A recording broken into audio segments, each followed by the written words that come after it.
Order. Hit share screen. Okay. So, hello. We are going to be talking to you today about cultural competence in healthcare and different ways in which helpers can be supportive of people who need help in diverse communities. We have PowerPoint slides, but as Michael and I were talking earlier, we thought that there might be some really interesting opportunity for engagement with certain things that he is going to be sharing with us about some of his roles and some of the things that he's done. And hopefully, Larry Rush, Ingrid Rush, you guys can jump in and do the same. First, we'll tell you who we are. Ingrid, can you introduce yourself?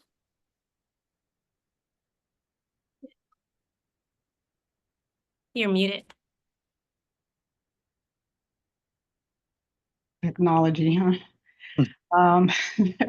So my name is Ingrid Rush. I am a clinical trauma performance improvement coordinator. I work at Boston Medical Center, which is a level 1 trauma center, and it is also a safety net hospital, which means that we care for mostly minority, people of color, underserved communities in the New England area.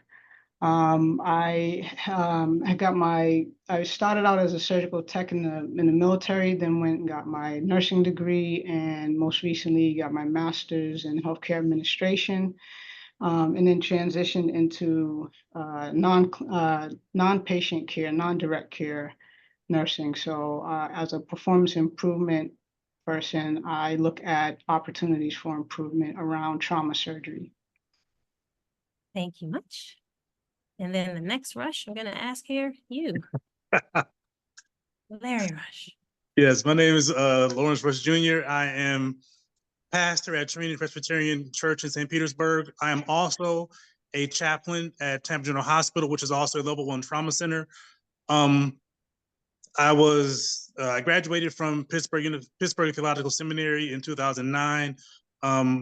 I was ordained here in the Presbytery of Tampa Bay in 2017 and have been serving in this dual role as pastor and chaplain since 2019. Thank you much. Michael, who are you? I think you might be muted. Can you hear me now? Yes, I can. Hi, everyone. I'm Michael Sutton. I'm a student at the Chicago School. I currently work for the Cybersecurity and Infrastructure Security Agency, or CISA. We're one of the Department of Homeland Security's newest agencies. I work on the infrastructure security side. I've been building a second career. My first 20 years with 30 years with the federal government was basically centered around chemical, biological, and nuclear weapons.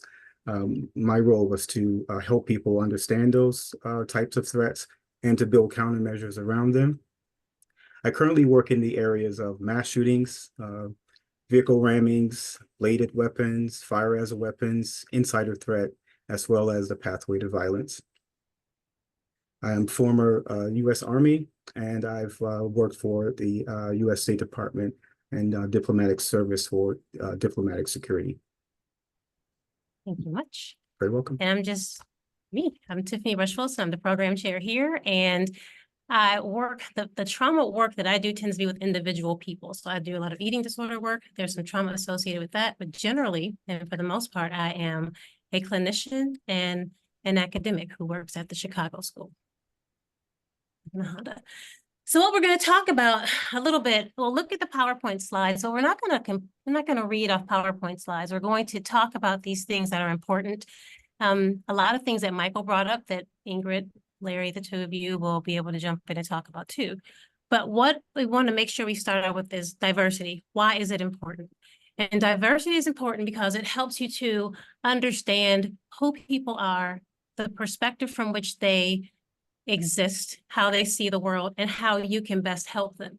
You can't expect everyone to function in the manner in which you work, in the manner in which you see the world, just from your perspective and your point of view. Even within the same family, There can be many diverse perspectives. Diversity is more than just race. It can be the intersection of race. It's not just sexual orientation. It can be the intersection of orientation, religion, age, class, ethnicity, sex, all these different things. We need to be aware of all of these things when we consider diversity among populations and people. And we also have to be aware that all living creatures have needs and we all need support. So we might be nursing or providing support or security or mental health support for a person. My very first clinical supervisor, though, was a clinical clinician. She was a clinical psychologist, and she worked with animals. She was a canine therapist. So she worked with anxious dogs who couldn't function in their homes, dogs who couldn't listen to fireworks or be around on the 4th of July, and helped them calm themselves despite the fact that she was trained to work with humans. So living creatures need help. Some of those living creatures that she helped were able to then go on and help other people who had their own human needs and needed that dog for emotional support. So want to make sure we're aware that diversity is not just one anything, it is the intersection and the culmination of multiple things.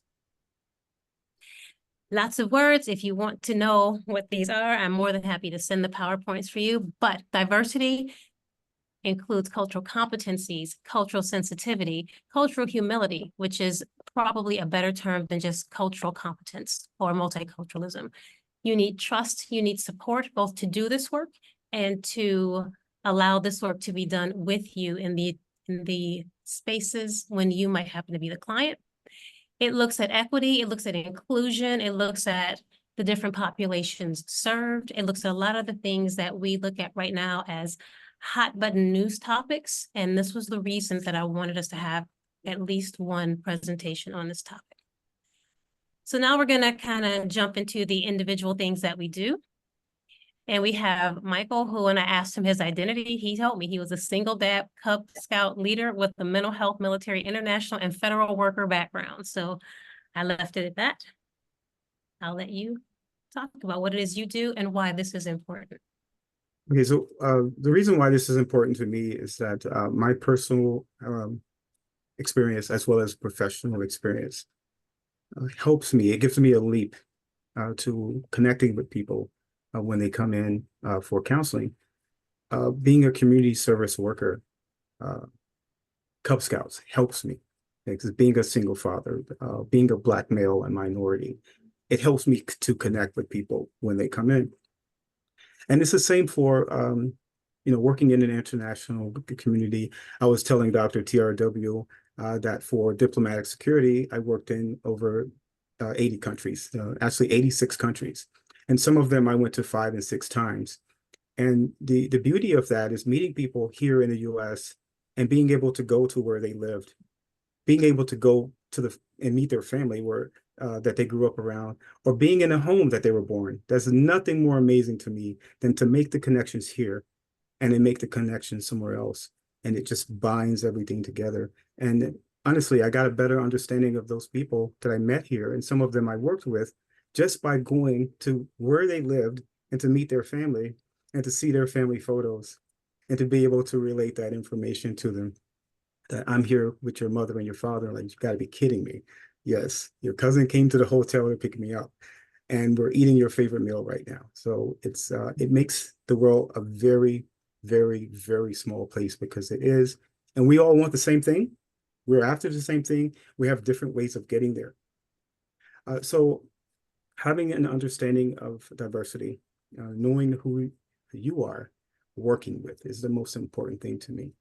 Being able to make that connection, being able to feel them out and to understand them. And if you don't understand their culture or their work or anything about them, asking questions is a part of the investigation to get to know them. But asking in a person-centered way is how you word it. It's not just that I'm trying to find out what to write down about you. I want to know you because you yourself are the subject matter expert of your life. You're taking me on the ride with you. And I want to say thanks by being respectful, by being honest. If I don't know what you're talking about, I need to know that. I enjoy working with veterans and police officers because that's the world that I come from, of being a law enforcement trainer. knowing the stressors that they have, knowing the stressors that their family have, making that connection, it kind of skips over a lot of the things that most would have to find out about. I can relate, I can ask the key questions, and then we can move on because I understand their background and experiences. I like the term building a team around the person, having that integrated team of professionals, of chaplains, of nurses, clinicians, caseworkers, career development specialists. It's a team. Building that team around the person and around the needs that they have, and having a depth of understanding of what's needed. There was one bullet point I have to move over because I have so many monitors here about the pathway to violence and mass shootings. That is centered around what I do. The eyes and the ears of the community is sometimes the professionals that are working with those people that could be on the pathway to violence, that could be on the path to commit something like a mass shootings. So what we hear matters. What we ask matters. What we understand matters, because we are on the front line. We're working with someone to help them and to get a better understanding. And when we see what some will call triggers or red flags, then it's left up to us to report and to help that person get through this process. For an example, just because a person wants to go and hurt someone, are you going to stay with them? Are you going to communicate with them afterwards? Are you going to help the officials to get a better understanding of what you experienced with that person and how you found out what their plan was? Sometimes stopping a person is some of the best things that you can do for them. I did an internship with the Navy criminal investigators for 1 year in Naples, Italy. And the strangest thing to me was one of the gentlemen that was an assailant that they caught, still to this day, he who writes the special agent that was in charge of the investigation because it stopped him from hurting people. He's in prison. He's going to be in prison the rest of his life. But getting that letter out once a month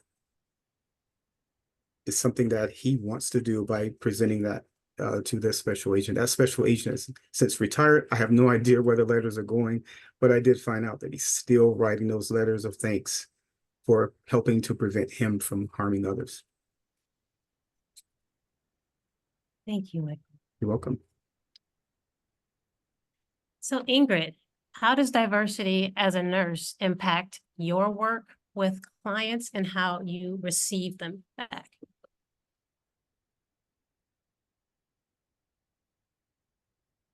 You're muted. I'm sorry, there's that. You might hear some ambulances in the background. I'm still at work. That's okay. Um, It fits what you're doing now. That works. So as I mentioned before, I work at a safety net hospital, and safety net hospitals care for racial and ethnic minorities, mostly in poor and underserved communities. The hospital that I work at, which is Boston Medical Center, last year was ranked as the #1 hospital in the nation for serving people of color and #3 in the nation for serving people of low income. So in order to work in a hospital like this, you have to understand who you are, what your values are. There's the diversity here is immense. Like Dr. Rush Wilson mentioned earlier, there's so many different aspects to diversity. And so here, or as a nurse, when you're working in an environment like this, it gets so granular as to say, how diverse are we? Like, what's on the menu today? Does our menu all inclusive? Can anyone in our hospital eat today? Because you might have someone that has documented and they don't document appropriately. So they might say that a patient was difficult or a patient refused to eat. In reality, the patient couldn't eat anything that was on the menu. Maybe they need a kosher meal. Maybe they don't eat pork. So are you really that inclusive and diverse in your facility? So to think of those things and understand them, you really have to have a sense of what your values are, what your understanding of diversity is. And then you need to be able to have cultural sensitivity to give effective and safe care to the patient. So that is a difficult thing for some people to do. It's difficult to step out of who you are and what you know to be culture and your experiences, let that go, and work with a patient whose background could be completely different from yours. We also struggle with sort of like what Michael mentioned, where we have patients that we, in everyday life wouldn't feel comfortable taking care of, but as a provider, you kind of take an oath that you're going to take care of a person regardless of who they are, what they've done. So here, like for example, because we take care of the underserved community, we get a lot of violent crime patients. We have prisoners that come in, and we don't have that option to say no to taking care of a patient. We don't have that option to stop and think about how they may conflict with our values. You actually have no time sometimes. A person is coming in and you're trying to save their life, and you can't stop and think and process those feelings. And after you're done taking care of that patient, sometimes you still can't stop and think and process because now the next patient is coming in. And sometimes you may take care of patients all day that don't fit into your values or your culture or your community, your idea of what a person should be. So that alone can be a stressor. And it causes a lot of burnout for people in healthcare, especially nurses who are the frontliners and do a lot of the work. And you really just don't have that option to say you're not going to go into a room and take care of a patient for whatever reason. It's just you're expected to be professional and come in and do your job. So in order to reduce burnout from these stresses, you have to find a way to get back to your center. And so at a hospital similar to Boston Medical Center, they've instituted so many opportunities to do that. We have integrative nursing. We have healing pups, which are dogs that come in. They have their own ID, and they come in and mingle with the staff and the patients, and you just see everyone light up when the dogs come in. But there's lots of opportunities like that to help you find your center. But for me, as a healthcare provider, I had an experience several years back where I had a patient that died that was in the care of my team. I wasn't directly responsible for the death of that patient, but as part of the team, it was part of my responsibility. And so it was very traumatic for me. And I tried to find different ways to get back to building the confidence I had in taking care of patients directly. And I just couldn't get back to that place. And so I started considering what my options were and decided that maybe I should try some other roles to help in guiding people in safer care for patients. So I tried leadership, I tried education. I eventually fell into QI, which brought me into PI, where I have more opportunities to help people find better ways and safer ways to take care of patients. And that falls into diversity. So my goal was to learn how to understand building trust and listening and educating myself when it came to diverse patients and even my coworkers and peers, because at this facility, I could literally be in a room taking care of a patient and be the only English-speaking person, native English-speaking person. I could be the only Black person. I could be the only female, so I really had to understand cultural diversity in so many different ways, as was mentioned before. So I've been at this organization for a long time. I've left and I've come back, but I realized that the reason I keep coming back was because I need to work in an organization where I believe in the mission and the vision, and the facility also believes in the mission and the vision. And so this hospital has really embraced diversity and everything that comes with it.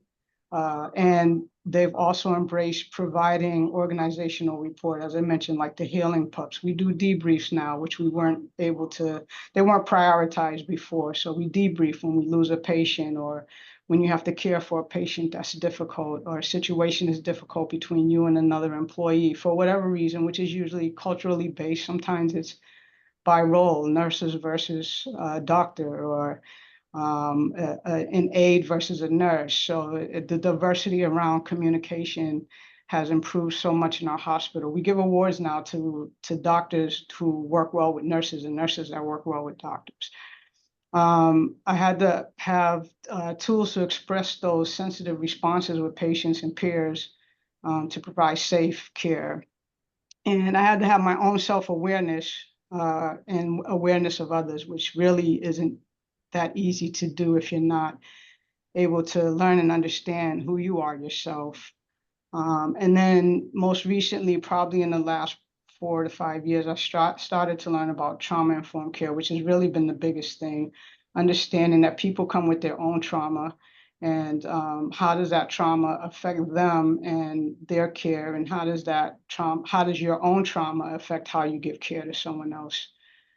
And then not making any assumptions about people. And as someone mentioned earlier, asking, like it just doesn't hurt to ask and have a conversation and take a few minutes, which really goes a long way when you have such a busy day. And then take care of your own self, do bio breaks, have food, eat, drink, take a few minutes to find your happy place in your mind. And those things go a long way to dealing with the stresses of trying to switch back and forth and understand culture. So You mentioned QI and PI. mhm. What are those? So QI is quality improvement, or quality assurance, and then PI is performance improvement. So they sort of run along the same lines. Just the way that the process works is a little different. So I will go and I'll go and meet and greet patients that have experienced some type of trauma, usually an assault, and talk to those patients to see what their experience is like. We make assumptions.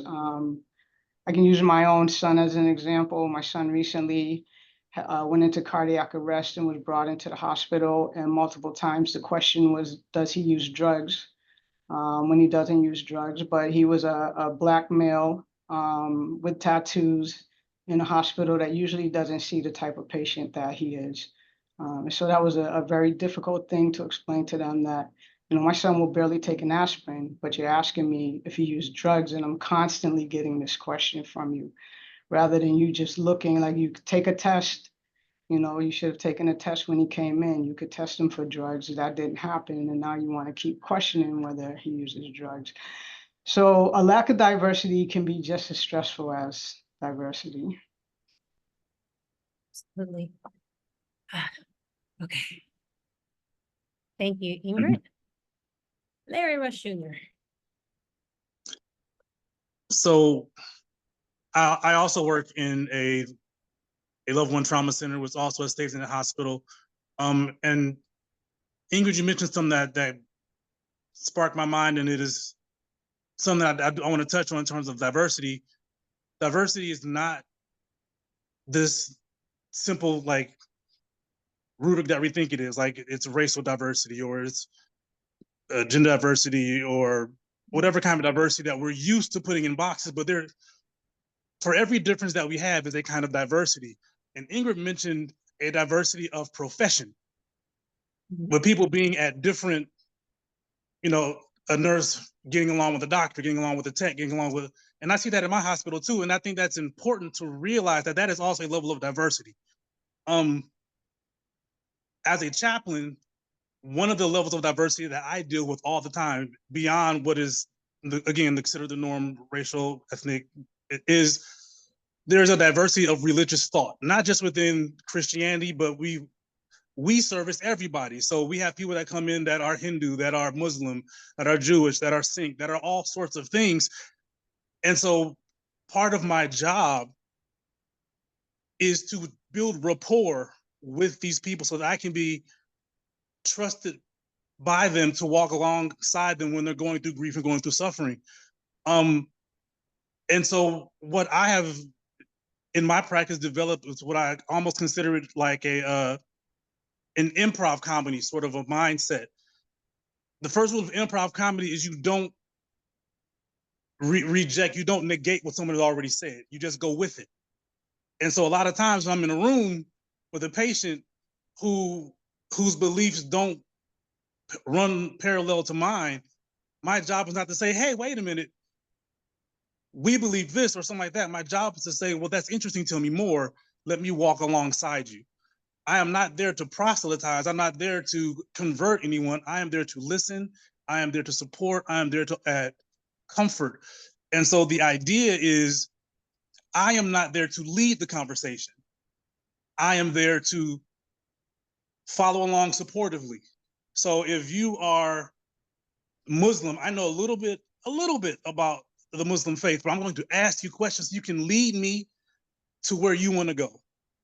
I am Presbyterian, so when Southern Baptists come in or Episcopalians come in, and I don't know their faith as deeply as they do, but my job is not to know it as deeply as they do. My job is just to be alongside them, because what they might be going through in that moment might be the worst thing they have ever experienced. So they need someone who's not going to try to add pressure, make that experience worse, but someone's going to come alongside them and support them, a shoulder they can cry on, someone they can lean to and open up to, so they can help to begin the process through this traumatic thing. And so for diversity's sake, I have to remember, and a lot of times before I go into a room, I'll pray to center myself that it's not about me, that it's about them. And so whatever kind of wackiness comes at me, and wackiness comes at me, whatever kind of wackiness comes at me, whatever kind of theologies that I would have never thought of, whatever kind of life experience that are completely foreign to me, doesn't matter. I am not leading the conversation. I am just there to help and to support. And so I think that the necessary thing for caregivers in terms of a diverse population is to remember that your encounter with the patient, your encounter with the person that you're giving care to, is not about you. It's about the care that you are giving, which involves listening, which involves being open to new thought, which involves being there and being trustworthy enough that they can share with you as the intimate stranger.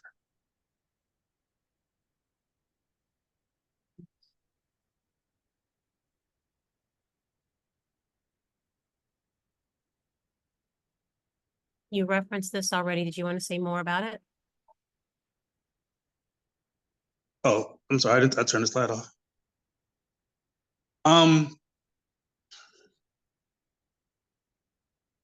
A lot of times when we go through something and we see someone going through something and it seems minor to us, it was like, you stubbed your toe and now you're crying. Why?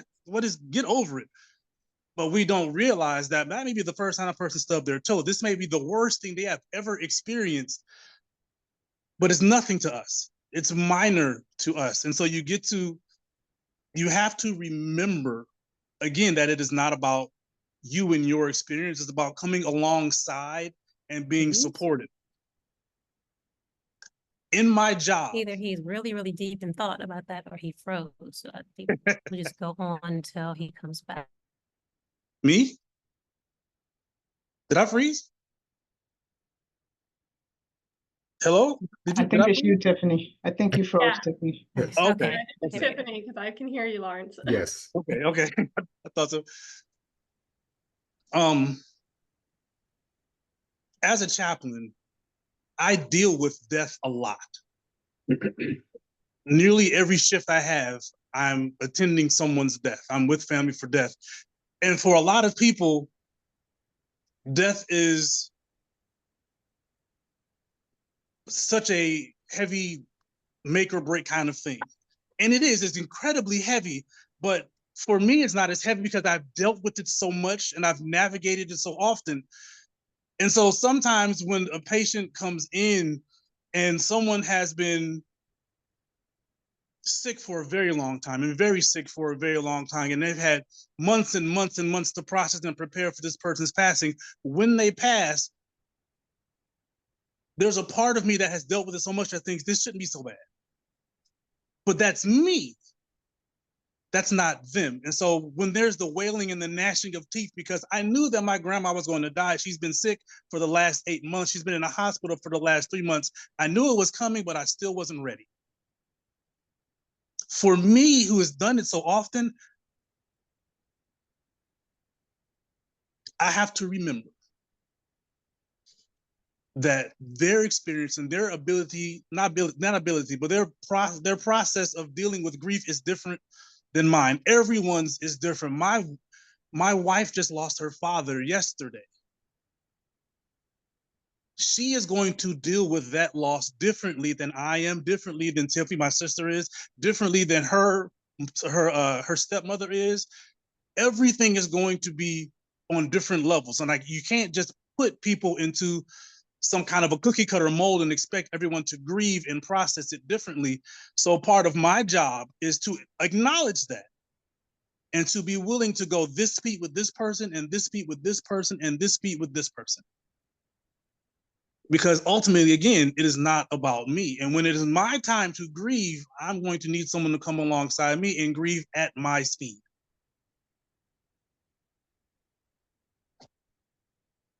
Thank you much. This I won't read. I'll reference it after a conversation that Michael and I had this morning. And I've mentioned this to several people before. When we look at diversity and inclusive care, I talk about mental health sisters because there are at least 5 mental health disciplines. We have psychiatry, psychology, counseling, social work, marriage and family therapy. But then if you go to the entire family reunion, we do have nursing, we have chaplaincy, we have ABA, we have all of these other allied fields that come along. And as was mentioned by a couple of the co-presenters, it's really important for us to be able to deal with the diversity of professions that come along with this charge that we have to do this work. And with counseling in particular, there's a lot of interesting licensure fighting between professions at times. We have to be able to work with all of the various mental health sisters and when the entire family is around too. So if somebody's interested in that slide, I'll share it. But this is something I do want to talk about too briefly. And then I have a question for the panelists or my co-presenters, and then the rest of you, if you're willing to talk about it too, because I want to make sure we don't get too far out of time. Almost 10 minutes left. So as caregivers, as counselors, we absorb a lot of stuff in my field of mental health counseling. I'm a licensed counselor. I'm a licensed psychologist. I'm a certified eating disorder specialist. I do a couple of different things that have really intense mental health processing value attached to them. My brother, Lawrence Rush here, talked about this being a self-serving thing to be a community helper, a person who gives of themselves. And is that a bad thing? I don't think that it's a bad thing, but it's something we have to be very much aware of because, as Ingrid mentioned too, there's burnout attached to this. And if we are not careful with ourselves, if we don't protect ourselves, that burnout can be real. When I look at some of my own ways of coping with stress and some of the TV shows that I watch and some of the things that I do, is usually some true crime show or some medical show. It makes me feel better to feel like I'm understanding all those things, or have some understanding of the type of thing that is going on. In counseling, we have access to a lot of secondary trauma, a little bit different than what happens in a hospital, perhaps, because we aren't right there in this exam room or in the emergency department with the person, but we're hearing about it afterwards. Sometimes those places refer people to us. This morning, I had a referral for a person that I'm going to have to refer out because I don't do this kind of work, but this person had a traumatic brain injury after something pretty significant happened to them, and they do need the supports. It's just not something that I feel qualified to engage. So as counselors, many of you who are already on the call know what it is that counselors do. Many of you are studying to become counselors and understand that this field is diverse and fraught with a lot of experiences, but so are our allied healthcare professions and other professions related to this. So here's a question I have for my co-panelists, and this could take a little while. Michael, you talked about working with mass shootings and pathways to violence. Ingrid, I know that you live in Boston, where one of the things I was watching the other day was about the Boston bombing and the response to that in various hospitals there. Larry, you live in a place where there are hurricanes and there have been a couple of well-known shootings. What is the obligation of the healthcare worker to take care of yourself to avoid trauma? What do you do? And do you pay attention to it, or do you just keep going? And that question can actually go to anybody in the audience, but in particular, I'm asking three of you, what do you do with this? Interestingly, burnout is something that I am currently dealing with. And it's something that I didn't know how profound it could be. I burned out in September. In September of last year, I didn't have, between the church, between the hospital, I did not have any days off the entire month, weekends, everything. And it just accumulated so much that my physical health, my mental health, everything just deteriorated. And I realized I had burnt out. And it was the first time I had done that. So what I have been doing, well, at first I tried to just, take a couple of days off, and nothing seemed to like rejuvenate me. I realized that my schedule is so hectic between the two jobs that I have that I'm not giving myself, even if I have a physical day off, it's not a mental day off, because I'm still preparing for the next sermon. I'm still wondering how my parishioners are doing. For me, I have to learn, and I'm saying have to learn, I'm still in the process of this, how to take moments that are available to just stop. Because what I need is rest.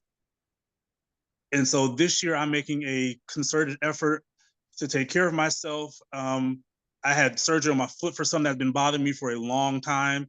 I'm looking to take care of myself so that I can feel better, so I can continue to do this job, these jobs. The saying is often, you can't give from an empty cup. And so I'm trying to learn the best ways for me to replenish my cup. I am 44, will be 45 in September, and I collect toys. I have hundreds of G.I. Joe figures, but it is something that brings me peace. And I had to just accept that, like, it's okay to be a grown man with a toy collection. But if that is what brings me peace and helps me recharge and replenish myself, then that's what I'll do. Thank you. Ingrid, Michael? For me, the community of working in security and protection, we're often burnt out. That's a part of the job. It wasn't until I got to Chicago school that I had a firm understanding of that. Let's say, for an example, the bombing that happened in Boston. Well, being part of the exercise section, my job was to go to universities, schools, cities across America to do exactly what happened there so they can be prepared for it.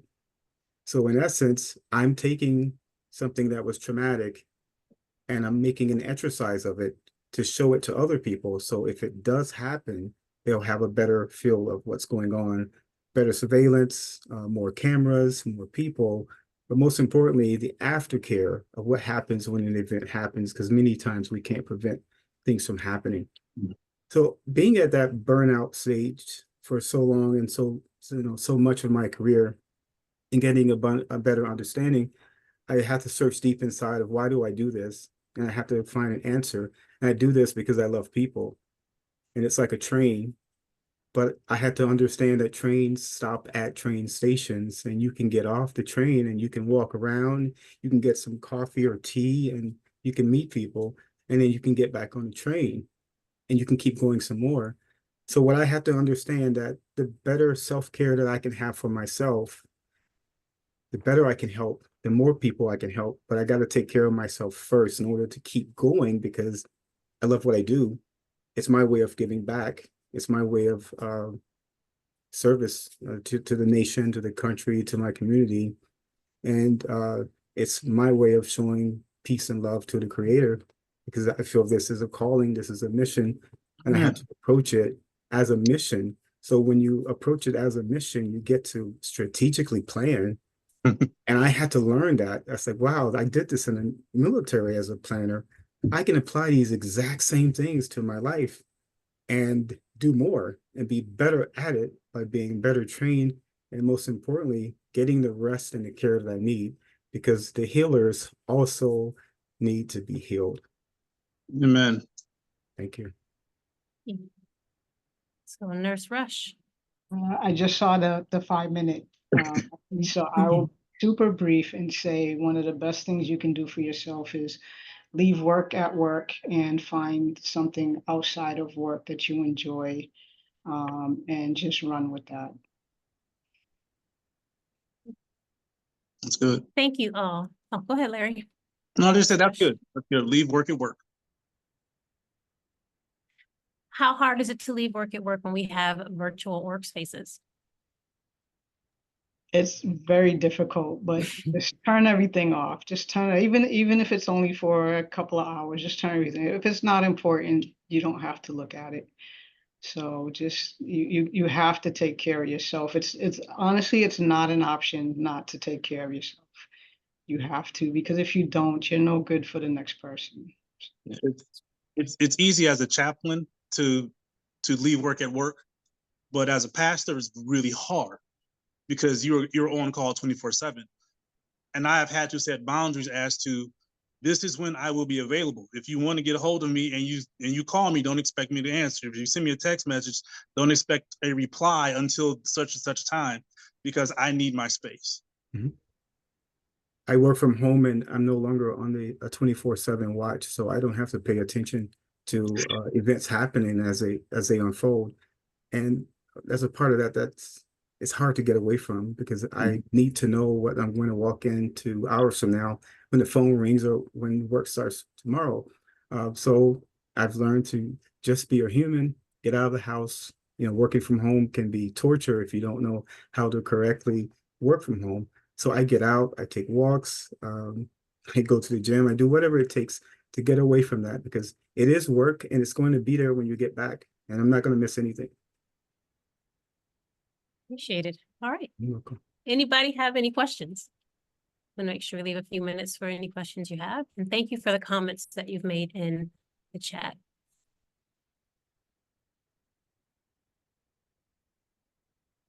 No questions, no comments? Thank you, Aiden, for your comment in the chat. Absolutely. And also there's something called the Trauma Survivors Network, and there's great information there, especially on trauma-informed care. Is that something accessible online? Yes. I'll send you the link later. Oh, thank you. All right. Have you experienced any microaggressions? Has anyone experienced lots and lots of microaggressions? Anyone That's a experienced whole new microaggressions? conference. I know. It's interesting walking into a room and you have to give care to everybody, and the person is overtly racist, but you still have to be there for them. That's a heck of a thing. Yeah. Mhm. I've been in spaces where a patient doesn't want you to take care of them because you're Black, or Yes. because you're Asian, or Yes. whatever, or you're a woman or a Yep. man. Mhm. I did have someone supervising me who would only refer to me as sweetheart over and over. It gets tired.